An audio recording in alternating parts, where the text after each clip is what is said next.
Can we reconvene? So we just had a session where we embarrassed Donald and Judy by saying how much we appreciated their work. And now we're going into another discussion where we examine how those ideas were taken up and carried forward and what we make of them now, how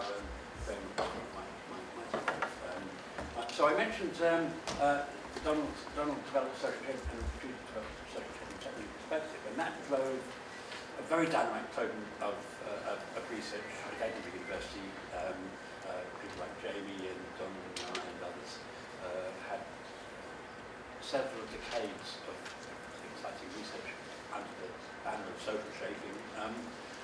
It was also developed at a European level by very strong input from our colleague Knut Sørensen, who was then at Trondheim University, now the National University of Science and Technology, Norwegian National University of Science and Technology. And he convened a European group of scholars in social shaping technology. So we carried things through with a lot of international comparative research. And so he's going to talk a little bit about that evolution, and you can see the title here. We also dragged in colleagues from as far away as Finland, and we've asked Samsa to do a contribution that also looks back and looks forward. I mean, my colleague Stuart Russell and I, for the paper book Knut and I edited, looked at social shaping technology Mark II in 2002. Yeah, so we looked back and did a examination of what might be involved. And so one question is there a social shaping technology Mark III, or how do we think about it in perspectives as we go forward? So the discussion continues, and can I start by inviting Knut? Welcome to hear what you say. And then after this, we're having a more general debate, a panel discussion debate with all these speakers. Okay, thanks. Okay, thank you, Robin. And, thanks for inviting me to this, of course, great event. And it's also a challenge to follow up the wonderful performance of Donald and Judy this morning. I'll see what I can do about it. I'm going to talk about the politics of technology, but make it a bit more complicated. I think that's the aim of the talk. So just to look back at the important book on social shaping of technology, and what I think was the major achievement was the critique of technology determinism and the demonstration of the roles of politics, values and interests in the design of technologies. So the book in many ways highlighted the significance of research into the social dynamic of technological design. I think that it's difficult to underrate the sort of influence this book, together with a few other books that came more or less at the same time, had on the intellectual explorations of in particular technology, but also actual science. But how was the politics of technology understood in the social shaping of technology at the early stage? I think that we should note that first that observing that politics could shape technology was a critical achievement in the 1980s. And the iconic sort of paper by Langdon Winner on the Long Island Bridge is a kind of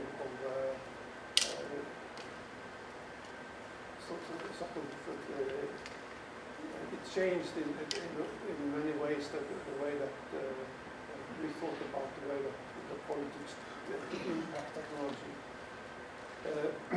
But in his understanding and in many others' understanding, politics was one force or an alignment of forces within linear defined effects.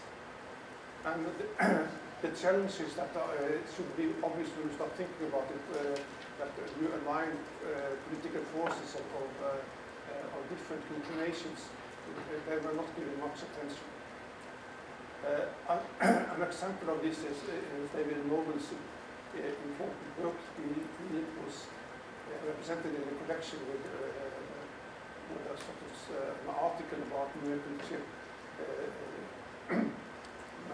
control technology. He developed that further in the book Forces of Production. And his influential observation of how corporate, professional and military interests together shape this numerical control technology in a way notes the alignment, but does not really engage with it. And he could have sort of worked that studied the same technology in some European countries, included sort of alignment between management and workers that gave the technology a very different kind of impact on the remains for the people using it. So my point of departure is that we need to sort of address such issues as alignment. And the concept of multi-politics is meant as a kind of contribution to this end. The concept, and I have to admit this is the first time I presented it originated from a study of urban mobility in Belgrade that I did together with Joanna Subotiki, and it was part of a PhD which was finished in 2019. And a main observation from the study was the way that urban planning efforts in Belgrade were intersected by economic interest and political forces that were partly opposing each other. And that created a very uncertain and challenging situation for urban planners that were sort of nervous about what they were supposed to be doing. A paradoxical example of this situation is plans for building a metro system in Belgrade. The idea was first launched as early as in 1923 and has since remained under planning. There's been sort of many launches that we will start buildings next year, and the present plan is that they might begin in 2033.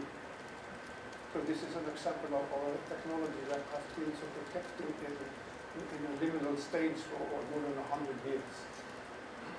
And we use this as an example of what we call liminal technologies. And we should note that getting that technology out of limbo, it may be a niche or whatever we call it, may require strong aligned forces. Or if you go to the Catholic Church, it's about issue of divine intervention. So it's not a small thing to achieve. For example, getting the metro built in Belgrade. The main assumptions behind politics and technology is that we see politics as potentially heterogeneous, multi-directional and unstable. So, and if politics is not something that is just exercised by politicians, although politicians do this in the most visible way. We think that it should be studied from an action perspective. That means that, but also that significant actors need to be identified empirically. They cannot be assumed as a starting point of analysis. And there is a series of concerns to investigate.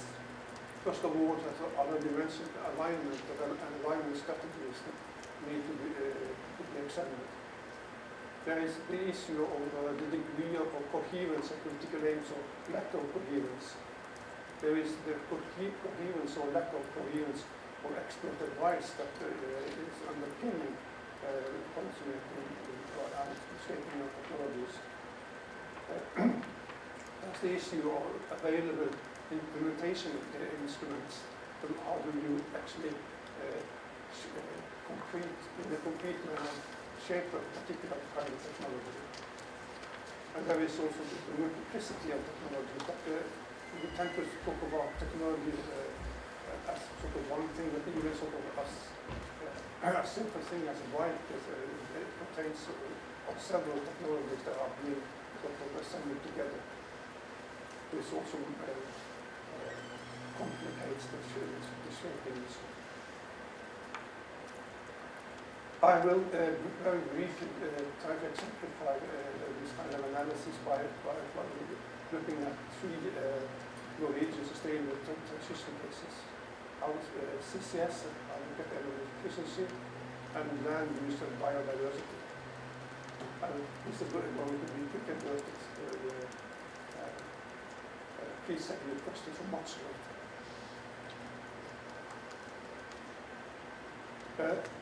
Carbon capture and storage was in Norway was launched by Norway's Prime Minister as a kind of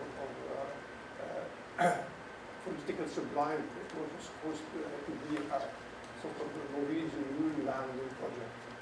This sort of emphasizes that it was expected to be complicated but also very important. And the effort to start working with CCS had broad political backing from most of the political parties in Norway agreed that this was important. I think cynically because it served as a concept that would unify climate mitigation and the continued exploration of oil and gas in the North Sea.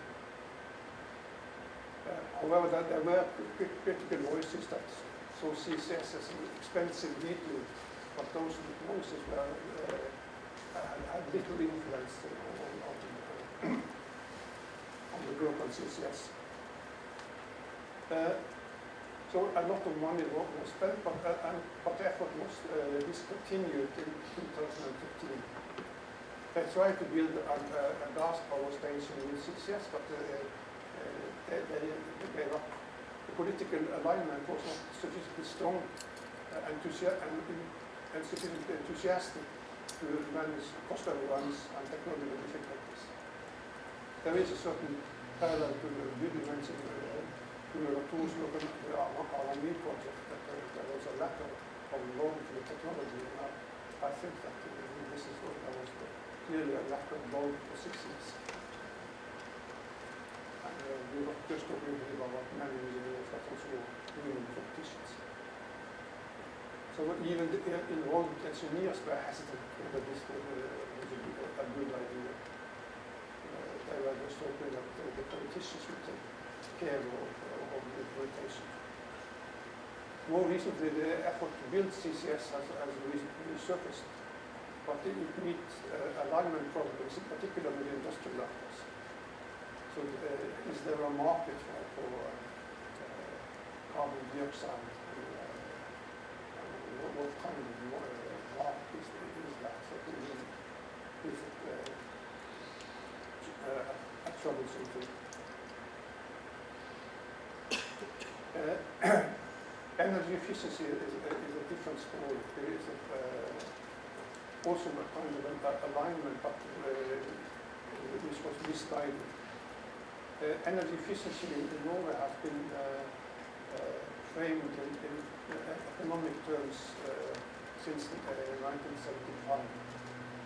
So that meant that energy efficiency measures should be profitable. If they are not profitable, they should be implemented. And this led to policy measures that emphasized information about the options of efficiency technologies and potential economic savings. So largely the politicians followed the advice of the economists. But despite also there have been new technologies that are more energy efficient, stricter building codes that reduces the need for heating of houses, and the introduction of labels for energy efficiency, the achievement in terms of how much energy that has been saved or how much energy use is being reduced is well below the calculated potential. And the problem has been sort of acute in the latest 10-15 years because since influential economists believe that many energy efficiency measures were profitable and thus should not require political measurement, policy efforts have remained absolutely for those 10-15 years that it has happened.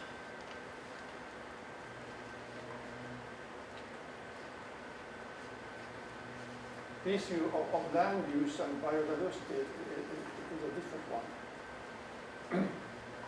If you just look at a national level in Norway, of course many politicians are worried that land use is threatening biodiversity.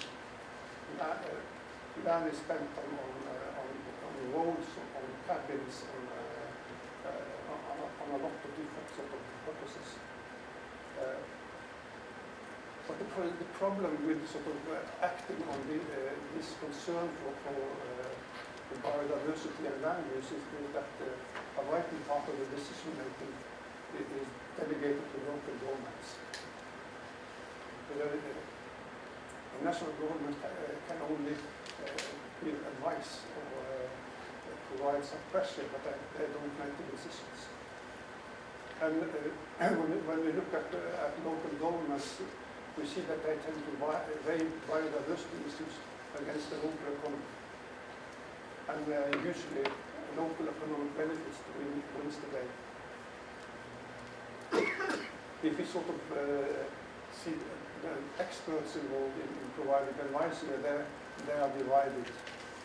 And it's very clear that technologies that might enhance biodiversity is hampered by this situation.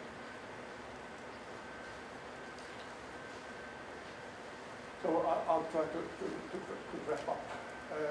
What are the lessons from these two cases? I don't think that it's very surprising to also this audience that we see that transitions are tricky, and not the least because transition politics they are complex. More surprising perhaps is that we can observe that political alignment may not be enough to create changes. But still, the most important is that the political disalignments abound. There's a lot of disagreements about how transitions should be sort of done, what kind of technologies that should be put in place, how much money to spend on the development and implementation of these technologies, etc., etc., etc. And if you sort of look more concretely at in the three cases, we see that they are not just about one innovation, but a multitude of innovation. And that means that shaping processes are partial and multiple, and then just easily come apart. And difficult to actually see the forces at work to shape.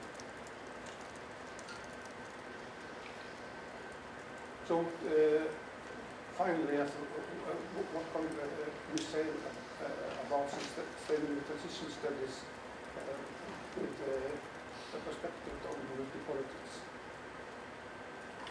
Very sort of quick and dirty, we can say that transition studies consider politics in a way that is shaped by predominant evolutionary thinking that clouds the role of politics in transition studies.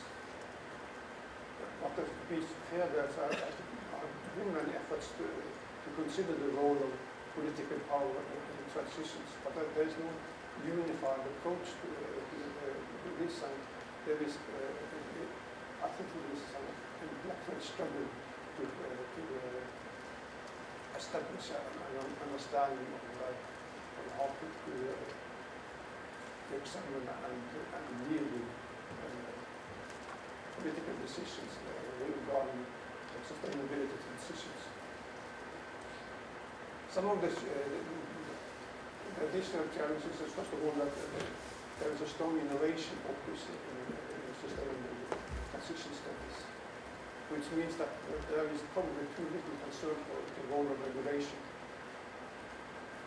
The focus on innovation tends to lead to the idea that there are sort of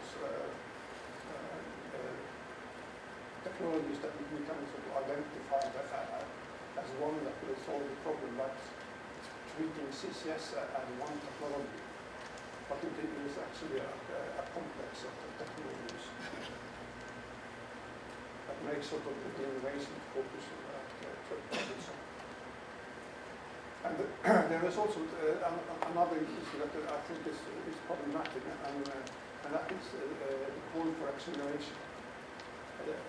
So the transition should be accelerated. We find that some of the same ideas in the European documents now about research policy, that there needs to be an acceleration of the use of research to promote innovation, economic growth, etc., etc. But the problem with just talking about acceleration is that if we just conflict it with classical mechanics, there is no acceleration without force.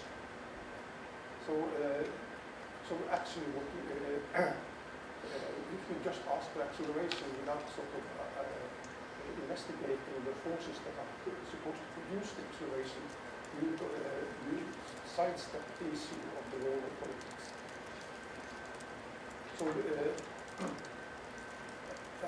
the idea of what acceleration should be actually be replaced by a focus on political forces and their direction and their alignment or misalignment. So it's a very simple argument in physics terms, but it's also more complex thinking about how the transitions are going to happen. So in a way, there is a kind of pessimistic perhaps, but I think we are in a translation and a sort of transition statement, which is a statement that is now being produced by actually very drastically opposing politics that we see absolutely most outspoken in the US at the moment, but also in very many European countries. So whether we can end liminality by political mobilization is in a way up to us to see whether we can continue with that, because without political mobilization to align forces and change, there will be no change. Thank you.